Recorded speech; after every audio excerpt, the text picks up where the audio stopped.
had a really great example. I had a really beautiful role model for me, and that was my mom.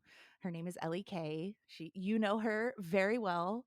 Um, she set that example for me from a very young age of, being an ambitious woman and going for what you want.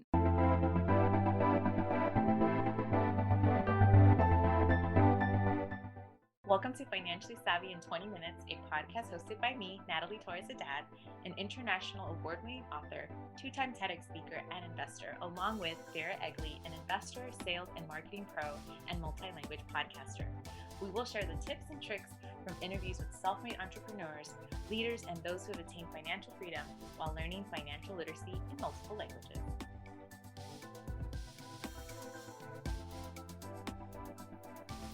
Hello, hello. Welcome back to the Financially Savvy in 20 Minutes. I have a guest today that I was actually on her podcast, but I want to say I've known Bethany, virtually known Bethany for a few years. And I think the first time I met her was at FinCon. I can't remember, it was 2018 or 17.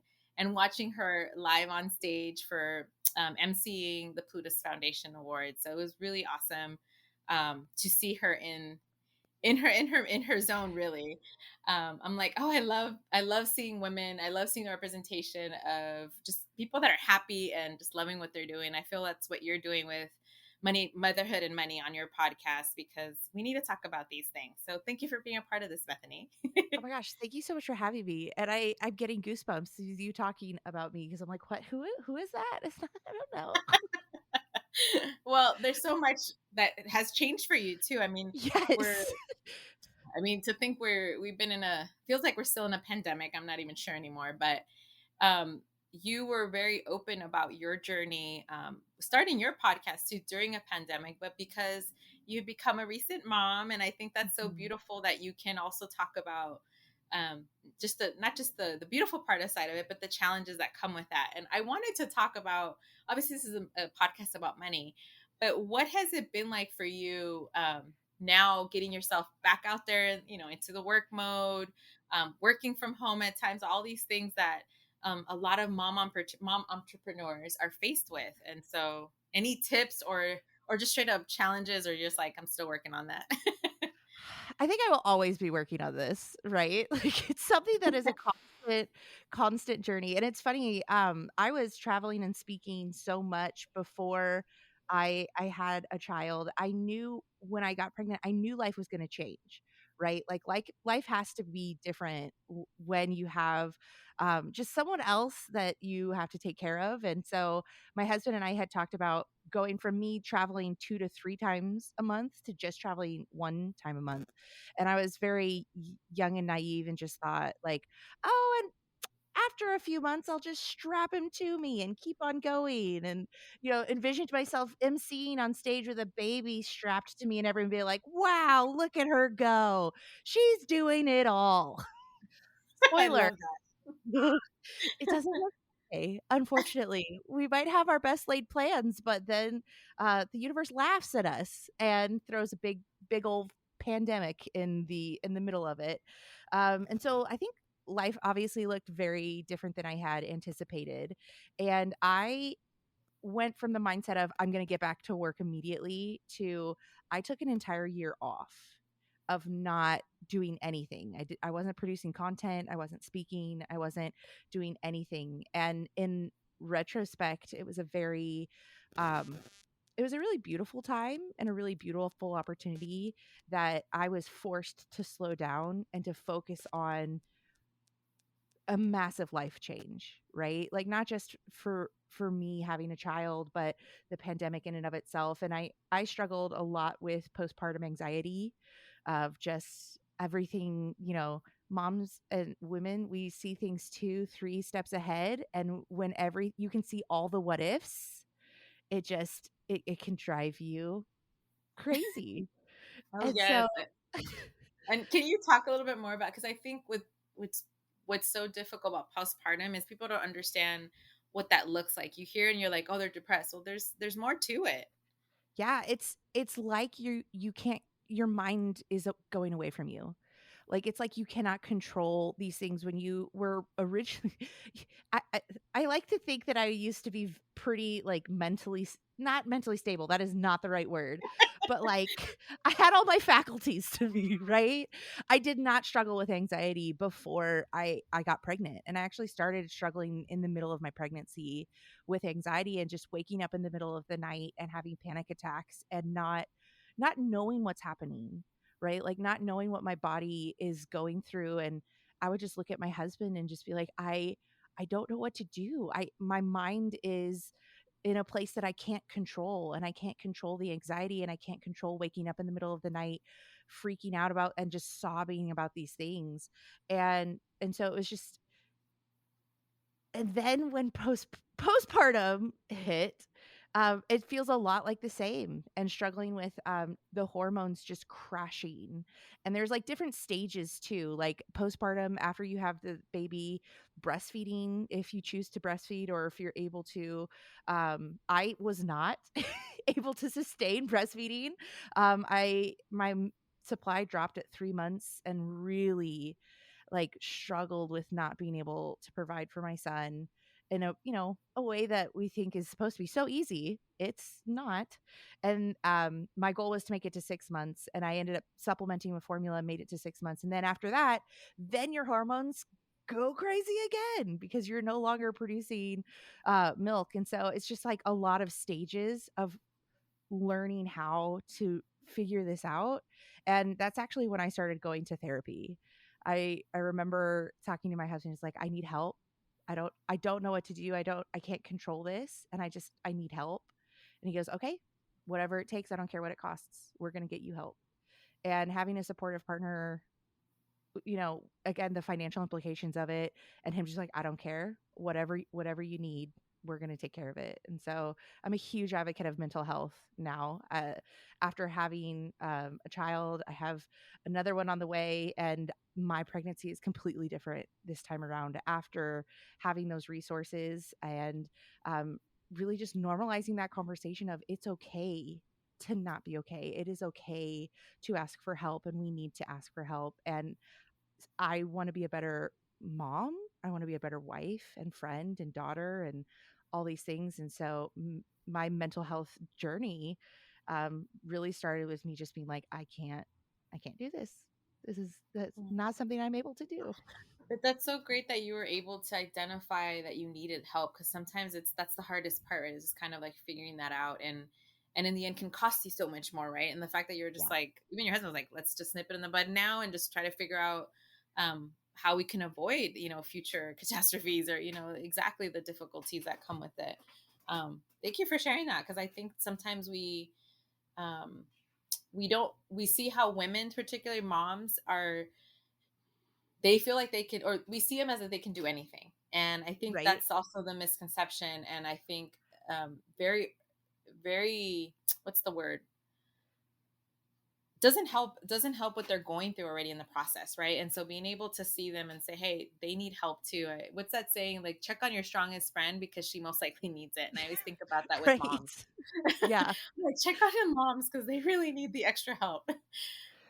Yeah. And one thing, have you seen, because now you're working again, you're creating content while you're being hmm pregnant, is there hmm certain things that you're doing now that you didn't do with your first pregnancy? I feel like there are so many things I'm doing now that I'm not doing with our, well, and one of the big things is I actually had a career shift.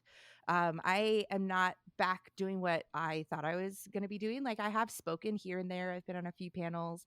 But at some point in the journey, I realized I have other gifts and talents that I hadn't been utilizing. And so I actually went back to school for graphic design, which is like a huge That's cool. difference. My professors were not charmed by my personality and my jokes. But just learning more about myself and developing my creative voice that I feel like I have suppressed for a really long time. And so kind of finding new ways and trying to be creative about the ways that I make money has been a really big adventure. And creating, and what we talk about so much in the personal finance space is diversifying our income so that if one stream dries up, like my speaking career did, then we're able to shift and to have other ways that we can fall back on. And so just going through that and see like the different opportunities. I try to look at them as opportunities because sometimes it doesn't feel like opportunities. But one of the things I think I'm doing differently is I'm taking a lot of pressure off of the content that I produce. Right? I like I that. want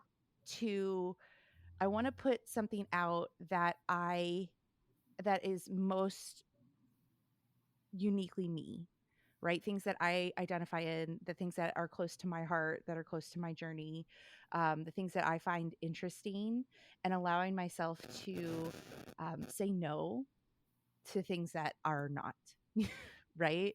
And producing this podcast has been really different. I had a podcast for many years with my mom, which I loved. It was a beautiful, beautiful time for us to hang out and talk together. But life really changed when I became a mom and developing a community of people and women, especially who um, had to give birth in a crazy, crazy time. I didn't anticipate having my third trimester with my first pregnancy in the peak of lockdown, right? And having to grieve like a lot of experiences and things that I thought I was going to have. And so developing a community of women who are like-minded has really fueled me in a way that I was not before because it's so personal. Like it has so much to do with me and who I am and allowing myself to do that. And um I I recently I recently had an encounter with one of my creative heroes. She was speaking at a women's conference at my church, and her name is Ruth Cho Simons, and she's a watercolor artist. I don't know if you have seen her on Instagram, That but sounds cool. she is she's just beautiful. She has 6 sons and is like mom boss, all the things, right? And I think her oldest son is in college, and her youngest is I think is nine or 10, and I was in the middle of listening to her speak, and then afterwards there was a book signing, and I'm already emotional as it is. Like I'm 6 months pregnant. I like am crying in the audience just listening to her, and afterwards I went up to her book signing, and I was like in a line of like maybe like 10 people in front of me, and I'm already like getting emotional, and I'm like, get it together, Bethany, snap out of it. This is a big deal. You will not cry in front of this woman. You are going to be professional and all the like do not cry. And I get up to her, and she did something that she did not do with anyone else, and she looked at me, she goes, hi, and she hugs me. Like she hugged me. She Oh, didn't hug anyone else in line. yeah. And I was like, "What? What?" And immediately I burst into tears. I'm like, "Why did she have to do that?" I was put together. Immediately burst into tears. I'm like, "I'm so sorry. I just love you so much. You are my creative idol." And I just and like, and like I'm sorry. I'm 6 months pregnant and I just was talking to her about I want to do what you're doing. You know, she talked about being the mom with the 1-year-old on her lap, and she chose watercolor because it dried fast. And she needed something that dried fast with her 1-year-old. And I was like, I am that person with the 1-year-old on my lap. And I just so relate to you. And you're such an inspiration. And she goes, it's really easy to look around and look on Instagram and see the highlight reel and see everybody doing what you want to do, being the mom that you want to be or have the career that you want to have. And she was signing my book and she like pointed at it and she just kind of did like an all encompassing gesture. She's like, all of this was created when no one was looking, and you're going to get there. You just have to go through it, and you have to go through these things even when no one is looking. And you're here to be the best mom that you can be for your children. And it's all going to come. It might not all come at once, but it's going to come and you're going to get there. So I very much feel like I'm in that season that I'm developing a message when no one else is looking. And one day I look forward to sharing that. But my job and the best that I can do is to be the best mom to my kids and to show them what strong women look like and show them that their mom is achieving her dreams and going for what she wants. I love that. And I think those that are listening to this are probably thinking, one, they can adapt, they can change, like you said, maybe, shift your career a little bit, but strive to be where you want to be. And I think that's so beautiful that you're doing that because you want that example for someone else too. So Yeah. thank you for being on the show. And I think we definitely have to have you back because there's so many more questions. But before we go, I'd like to ask you one last question. Um, because now you're shifting into a different career, but do you remember that first time you got paid, maybe from your speaking engagement or something that wasn't your traditional job that made you think like, oh, I could be an entrepreneur on my own? I have to say, and it kind of ties into what we were just talking about, I had a really great example. I had a really beautiful role model for me, and that was my mom. Her name is Ellie Kay. You know her very well. Very well. Um, she set that example for me from a very young age of, being an ambitious woman and going for what you want. And I've never had a 9 to 5. I've never had a traditional job because I took a lot after what she has done, and um, and also she has helped me so much along the way. She introduced me to a lot of this world that I broke into. Like, I will fully take credit for doing the work, but she definitely paved a lot of the way for me. And I think one of the biggest things for me was when I got paid. Um, I had gotten paid previously for speaking, but in an environment that was already paved for me. But it's funny, a role that you and I share is being the Plutus MC, and I was the very first person to charge for Plutus, and it was a really big deal for me to negotiate with them and say I am not gonna do this unless you pay me, and they did. I love So that. I love that. And you paved the way for me, obviously, because it's true where you don't know. Sometimes has someone does that before and you're just like, oh, I can do it too, So I mhm. love that story. I'm gonna, I haven't had your mom on my show and I'm going to have to now because I'm like, how have I Yeah, not had her? she's Just so cool. much knowledge. Yeah. I'm like, I learned so much from her. Well, thank you so much for being here with us. And of course, those that are listening, listen to her podcast because it's not just about money and motherhood. I feel like everything that we are trying to balance in our lives, especially when it comes to our personal and our business side of it. So um, thank you so much for being here. And what's how people can follow you? Thank you so much for having me. And I'm over at the Motherhood and Money Show. It's a podcast that comes out every single week. And you can find us on Instagram at Motherhood and Money Show. Hey, thank you. Have a good one, guys. We'll see you in the next one. Thank you, and please make sure to subscribe and leave your comments and reviews. To learn more about the podcast, check out the website and Instagram, Financially Savvy in 20 Minutes, and watch interviews on YouTube and IGTV. To become a sponsor or hire us for your next workshop or speaking engagement, please visit financiallysavvyin20minutes.com. All it takes is 20 minutes daily to become financially savvy. Music by Nikki and produced by Robert DeLude.